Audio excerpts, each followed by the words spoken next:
tried to make out with him! Sarah smirked at Janet's distant rants as she quickly snuck away while everyone was disassembling camp. She followed the trail BJ and Mark made for over a half hour, while taking time to think over her thoughts. Knowing that it was a matter of time before she faced the Toa again, she figured it would be best to desensitize herself over the idea of intentionally trying to kill someone. To do that, she planned to watch Liwa's execution. A small part of her already wanted to see him die. He did lie and break her heart after all. A male voice from behind snapped her out of her thoughts and she jumped. That was quite the plot twist, wouldn't you say? Smiled Mr. Brute. What do you want? I'm just checking up on you. After all, you've become my favorite player. And that fight with the water toa was thrilling. And I suppose you enjoyed it with a nice bag of popcorn. Mr. Brute chuckled. With butter drizzled on top. But I will admit, I wasn't expecting a toa to actually pull something like that off. It certainly makes things more interesting. Especially when he actually tried to lure you into being his friend. Speaking of which, I think you should hurry. The execution is about to start. He then turned around and walked away. Sarah would have gladly pursued after, but having already reached a considerable amount of altitude with her pack rubbing against her burns, she didn't want to go down and then repeat the trek up. Suddenly, she heard a gunshot in the distance. Shoot! She hurried up the hill. She was so focused getting to the top that she didn't notice the small tremor beneath her feet. As the hill plateaued, she saw a large meadow ahead. Sarah stopped behind a large bush in shock to see a brown toa cutting Liwa loose. Both had their backs turned to her, and there was no trace of BJ or Mark. Sarah realized that if they were dead, then she was the only one who knew what has happened. The only question was, should she try to kill the toa now and risk being killed herself, or sneak back to camp and warn everyone while the toa disappear and have Liwa reveal everything he learned? She then remembered her goal to be accustomed to death and drew out the sword and pointed it at Liwa's head. The sword began to glow and shot a spear of ice at the toa of air. Before it reached him, a pillar of earth rose out of the ground and stopped it mid-flight. Liwa and his brother spun around, startled. Sarah was as shocked as the toa, and she wondered how on earth she could have been foiled. Suddenly, a hand grabbed her on the arm, while another grabbed the sword. She looked up over her shoulder and found herself staring straight into the green eyes of a black toa. Sarah screamed. No! Let go of me! Not a chance. But I will give you this chance. Drop the sword. Sarah continued to scream and struggle, trying to pull herself away. The toa gave her a cold look and pulled. He gave a good solid yank while squeezing hard on her arm. They both heard the sound of a crack, followed by Sarah screaming even louder. She fell on one knee and released the sword. He let her go, and she cradled her arm. Well, well. Sarah looked up to see the brown toa approach her. She quickly fumbled back on her feet. The brown toa smirked and crossed his arms. So you're the one that tried to kill our sister. I don't know about you, but I think it's time for some payback. Sarah's eyes widened, and she took a few quick steps backwards before spinning around and made a run for it. Out of nowhere, a hand of earth erupted out of the ground and snatched Sarah. She screamed and cried out. Brothers, stop! Don't hurt Harmer! He then ran to Sarah to make sure she was all right. Heart sorry, Sarah. Onua and Pohatu are actually great to be around once you get to know them. The two Toa looked at him shocked. Whenua, she tried to kill Kali, and the others nearly killed you. She even tried to kill you just a moment ago. And you're here trying to be her friend? I know, but it's not what it seems. It sounds crazy, but when we take her to the others, everything will be explained. Oh yeah? Well then explain that. And then pointed towards the woods. Over a dozen rocks she approached and began to surround them. Leading the group was Mark. When Mark saw Sarah bound up, he was surprised, but then became cross. Don't let them take her! Change of plans. Onua removed the hand of earth, and Bahato then snatched Sarah and carried her in his arms. Onua took her backpack, and Liwa took Apaka's sword. They then fled into the meadow. So what now? Liwa looked over his shoulder and saw the Rakshi pursuing. We get her to Onukoro. I want to have a word with the Turaga elder. No, we are not taking this thing into my village. We're not. We're going to sneak past her into your house. Sarah gave Liwa a bothered look. She then saw his mask change to look identical to Pohatu's. Race match into the tunnel. The mask glowed, and in a blur he was gone. Sarah's eyes widened. Soon, Anua was gone. And then she saw the world around move past her at an incredible speed. Just as fast as they started to run, they stopped. Sarah looked up to find herself being carried into the mouth of a cave. She then looked over Pohatu's shoulder and saw Anua summoning a wall of earth, sealing them inside. Mark clutched his fist. This can't be happening. He paced around, trying to figure out how to salvage the situation. It looks like they were headed for Onukoro. If that's the case, then I shouldn't have anything to worry about. He then looked at the Rakshi. Come, my sons. We have some business to take care of with the humans. And the other Toa. Keep it down back there. How can I? She won't stop squirming. He held her tighter, but that only made her screaming and squirming worse. Sarah had enough and tried to bite him. Hey, stop that.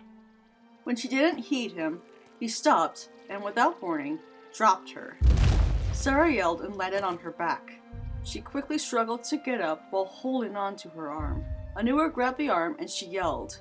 She tried to use her good arm to pull herself away. Let me go! You're hurting me! Wait, let me take a look. Anua raised her brow and took a step back.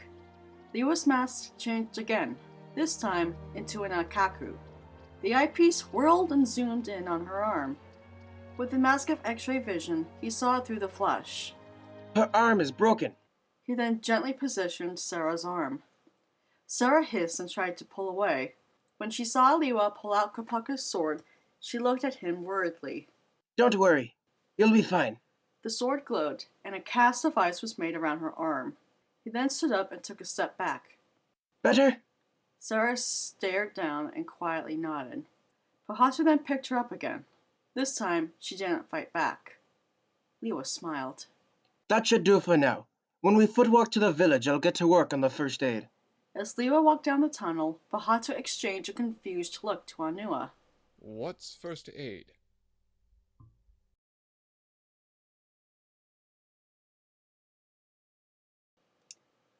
Mr. Patrick looked around nervously. So far, he had successfully led the group through the forest southward, but Sarah had disappeared and there was no sign of BJ and Mark. Mr. Patrick! Cried Mackenzie. The teacher spun around and saw Mark panting as he ran towards them. What happened? Where are BJ and Sarah? Toa. They ambushed us. BJ is dead and they took Sarah away. I tried to stop them, but there were too many. For a moment, everyone around was speechless. What do we do now? Mr. Patrick paused. We'll keep going till sunset. Then we'll figure out how to deal with the Toa. Mark grinned. Funny you should mention that. I just happened to have found it along my way back. Everyone was startled at a hiss as a Rakshi came up behind Mark. Anua, Pohatu, and Liwa crouched at the mouth of a tunnel opening into the village. The Matoran were busy in their work, oblivious to their presence. I see the Turaga. The Turaga stood near the center of the village, reviewing with the workers. Can you distract him? Anua stretched out his hand and made a small section of a tunnel collapse on the other side of the village. The cave-in caught everyone's attention, and they rushed over to see if anyone was hurt. Let's go. All three made a run for Anua's hut. When inside, Anua shut the door tight. You don't think anyone saw us, do you? He placed Sarah on the bed while Anua peeked outside. He then shook his head. He and the Toa stood around Sarah. Keep her locked up while we talk to the Turaga. No problem. Pohatu took Sarah's good arm and used the pincers to cuff her to the wall. Is that necessary? To me, it is. I don't trust her one bit. That's okay. I don't like you either. Enough! There's no need for word fighting. Lewa took the sword and removed the cast. How does it feel? It still hurts. She tried as hard as she could to hide the pain. Suddenly, there was a knock on the door. Nuva? The Toa froze. I thought the Turaga was distracted. I thought so too. Pahatu pulled a blanket over Sarah and joined Whenua at the front of the door as it was opened. Whenua. Whenua's mask lit with surprise. Toa, we haven't heard from you in a while. Have you dealt with the threat? Pahatu and Whenua gave each other looks. Well, not quite. Let's just say a plan of ours didn't go very well. That's a shame. Replied Whenua. But I recently remembered something about them that you should all know. Oh, really? If it's alright, we'll discuss this in your hut. When the two Toa left and shut the door, Lewa let out a sigh of relief and pulled the sheet off of Sarah. She looked at him, confused. What was all that about? Lewa shrugged. He then looked through Sarah's backpack. He found what he figured to be a medical kit and pulled it out. He then began addressing the broken arm. Sarah kept her head down and looked away. A gut-wrenching feeling told Lewa he needed to talk to her, but he couldn't figure out what to say. Sarah, I know you're upset, but please understand. I didn't do the things Mark said I did. Didn't kill your friends. He did. He's a Makuta. He's trick-playing you to do his dirty work. I understand. She whispered, but then she looked at him with a bitter face. I understand very well. After all, your brother stabbed me in the leg, burned my shoulder, and left my whole upper body scarred and battered. Then you come along and pretend to be one of us and lied to me. You used me! What in the world makes you think I'm going to believe anything you say? Lewa was almost speechless. Because I know the truth now. My brothers and I, we're not your enemies. We're your friends. Sarah rolled her eyes. And I'm a prime example of their hospitality. Lewa sighed in defeat. After a long period of silence, he spoke again. Will you at least trust me, just to work your arm? You don't know anything about fixing arms. You'd be surprised. He placed his hands close together, and a swirling green sphere of energy began to form. It caught Sarah's attention. What are you doing? He placed the sphere over her and let it fall onto her arm. Sarah felt the energy get absorbed into her and flow through her arm. It was a warm yet tingling sensation. In a few seconds, the feeling was gone. She flexed it around. It still hurts a bit, but much better.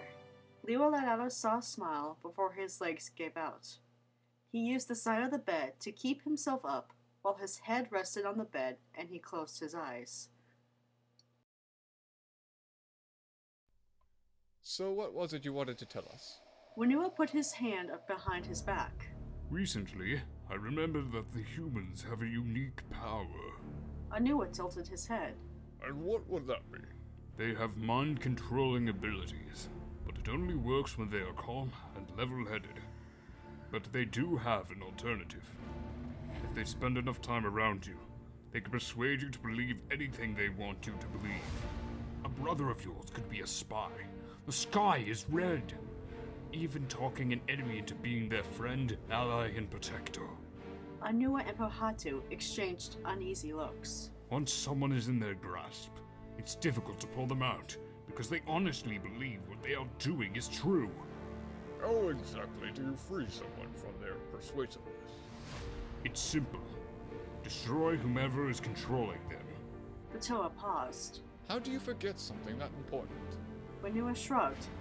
It's been centuries since I've last seen or heard of them. What do you expect? Pahatu wasn't quite pleased with the answer. Well, I guess it's better than not remembering at all. Thank you, Turaga. Both Toa bowed and left the hut. You know what I'm thinking? Yeah, we have to free Lewa. Question is, who's controlling you? It has to be the one we're holding. Or not. If we destroy her now and it doesn't work, we not only lose the one person who actually knows who's controlling him, but Lewa will freak out. There's no telling what he'll do. Whenua? The Toa stopped and looked down at Nuparu. Can I talk to you? It's about Whenua. Anua looked at Pahatu and nodded for him to leave before kneeling down to meet the Matoran eye to eye. What is it? The Turaga's been acting strange since you left. He's been a bit aggressive, he rarely comes out of his hut, and he has all the miners building a tunnel. He won't even tell us where it's going. All he says that it's for our own protection. Anua tilted his head. Well, that sure is odd of him. Well, rest assured I'll talk to him about it. The Matoran gave a thankful nod and walked off. Anua strolled back in his hut. When inside, he looked at Pahatu, bolting Sarah's other hand to the wall, and then saw Liwa pass out on the side of the bed. What happened here? Apparently, Lewa used his healing powers on Sarah. He then walked up to Anua and whispered, So what do we do now? Talking to her might put us under her influence. Well, she's been rather quiet. We'll just keep the conversation short and to the point. They looked at Sarah, who was half asleep. But I guess we'll have to rest first. It's been a long day, Yawned Pahatu. Soon they both heard Matoran screaming and the familiar sound of Rakshi in the distance. Pahatu's shoulders sunk. Or I guess we can take a nap later. As BJ awoke, the last thing he remembered was being dragged away by monsters. He felt himself restrained by thick vines. His eyes adjusted to the dim light. There was a black and green fog around him, and a few sickly green pillars that reached high into the ceiling. Some were badly damaged, while others were destroyed. In the center of the massive room was a glowing pool that took on the shape of a symbol. At one end of the room was a badly damaged door. At the other was a massive suit of armor, appearing to have been crushed by a large sculpture of a mask. From the corner of his eye, something moved. He spun around and looked straight into the green orbs of a robotic being. What? The robot yelled and jumped back. It was shorter than him, with large hands and wore a sash on its shoulders. What are you supposed to be? Asked the robot. What am I? What are you? The robot brought his head back, appearing aghast that he would ask such a thing. Well, isn't it obvious? BJ looked him over. No. I'm a Turaga. Doesn't really mean anything to me. The robot looked at him angrily and kicked him. Ow! Respect your elders! They both froze as a screech echoed in the room. BJ looked over and saw two Rakshi patrol the entrance. Oh man, I have to get out of here. Oh, good luck with that. I've been trapped here for a few days at least. BJ looked back at the Turaga.